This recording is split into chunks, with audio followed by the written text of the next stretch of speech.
In this tutorial, I want to discuss with you how we can perform a matched t-test in Excel. So what is a matched t-test and how does it differ from what is generally known as an independent t-test? The matched t-test is also known as a dependent t-test. So it would be a two sample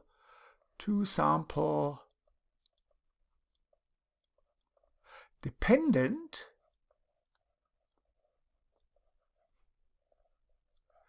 matched or paired t-test. And we see all different variations of that in the literature. So what is the difference between a matched or dependent and an independent t-test? Well, in an independent t-test, we compared two groups of, say, patient and healthy volunteers or something like that. And we calculated the mean and the standard deviations and the confidence interval for each group and compared these samples. In a matched or dependent t-test, we are looking actually not at the differences between the samples per se, we are looking at the differences in a horizontal way. So we are looking for the difference between before treatment and after the treatment in this particular volunteer. And what we do with this difference then is we compare this difference and say, is there a reference value, and in this case the reference value would be 0, where we can compare this difference to this reference value. Sounds very complicated, but it's not. So let's see how we can do that. So first of all, let's calculate the difference between the, let's say here we measure a biomarker. We might have the unit for the biomarker as, let's say we've got milligram per cubic decimeter or milligram per liter. And these are our measurements. So let's calculate the difference. Equals this value minus this value here. Okay, so we get a difference of 8.1, and we can do that for all the 4 volunteers. And we get this difference here. And we can calculate the mean of these differences. We just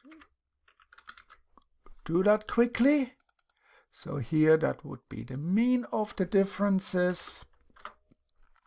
We can calculate the estimated standard deviation in the population with the formula standard def dot s. That's very important because that is the estimated standard deviation in the population. And again, we figure that out. So that's 2.78 milligram per cubic decimeter, and we can calculate the confidence interval, or the margin of error, I should say. We use a 95%, which means we have a significance level of 0.05. So we can do that with the confidence function, confidence t. It asks us for the alpha, and I just said we use 0.05.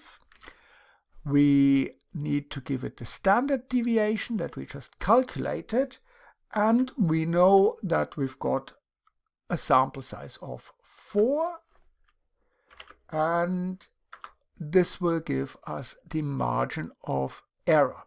So what have we got here? We found that the population mean for the difference, and that's important, for difference,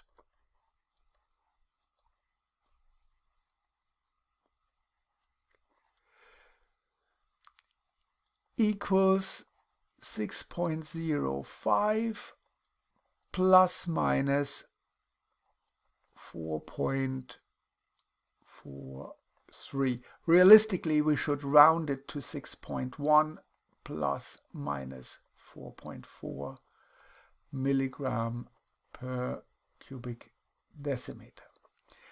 As I said, it's important that we look at the mean for the difference. We don't look at the means of these individual samples. And that is the specific property of this dependent or matched or paired t-test, because the data are matched in here. So they match each other. They depend on each other here. Okay, what we can do now is we can use our knowledge and we can say, well, we want to compare this population mean for the difference, and we want to compare it to a reference value, and in this case, the reference value would be 0. That means we say there is no difference. And that would be our reference value here. And we could employ the same strategy that we used for the one sample t-test, and we can do that.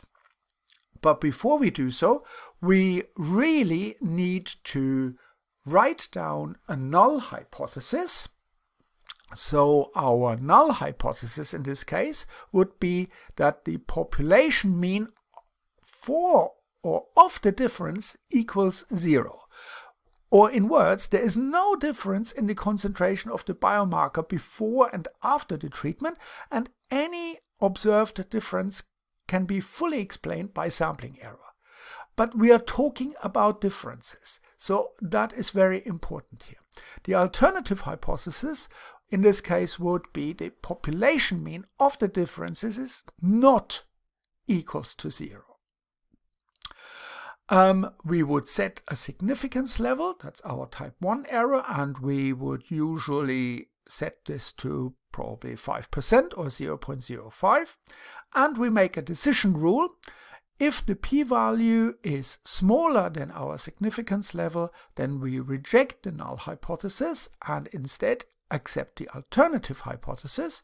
If the p-value is larger than alpha, then we fail to reject the null hypothesis.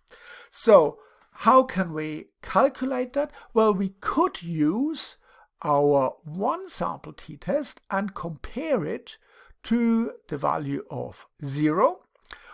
However, Excel luckily also has another function, a built-in function that allows us to do this t-test, and here the function is equals t.test,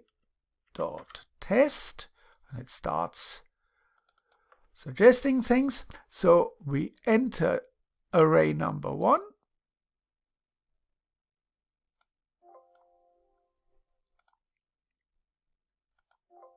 and I probably would need to we need to highlight the cells here. So here the cells, that is our first array. The second array, we highlight the cells here. We perform a two-tailed test because we have not specified that the difference should be larger or smaller than 0. So we perform a two-tailed test, and now we ask Excel to use the paired t-test, and that is symbolized by number 1. And close the bracket, and we get a p-value of 0.022. And with this p-value, we can now go back to our decision rules and say, right, the p-value is definitely smaller than our alpha. So 0.022 is smaller than 0.05. Our cutoff point for the decision, and therefore, as a consequence, we reject the null hypothesis. So, and instead of the null hypothesis, we accept the alternative hypothesis.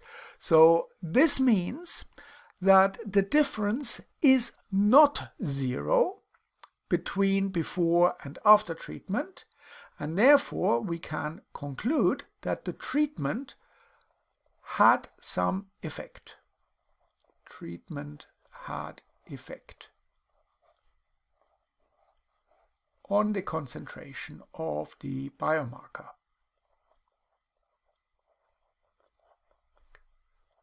On the concentration of the biomarker.